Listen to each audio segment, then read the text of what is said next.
अब आपको वो आवाज सुनाई जाएगी जिसने करोड़ों दिलों में मुस्तफा की शराब जला दिए। आप आखिरी बयान जो फैजाबाद पुल के ऊपर आपने फरमाया था वो बयान इंशाअल्लाह अभी थोड़ी देर के बाद आपको सुनाया जाएगा। ये काफी मौजूद है। बाकी मस्जिद के पीछे चले जाए आगे रास्ता बना।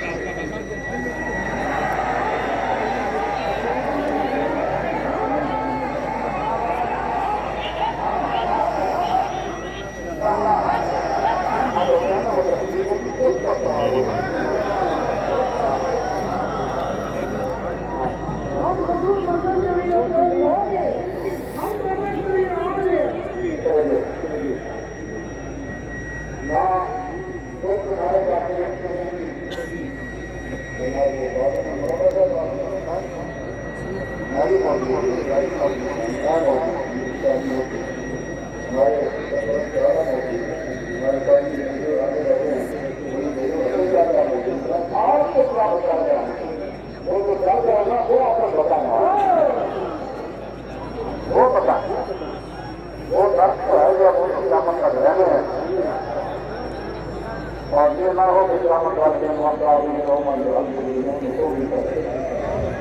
और इसमें जो आपको सारे है उसके अंदर हम आपका हम लगाया दिखा दीजिए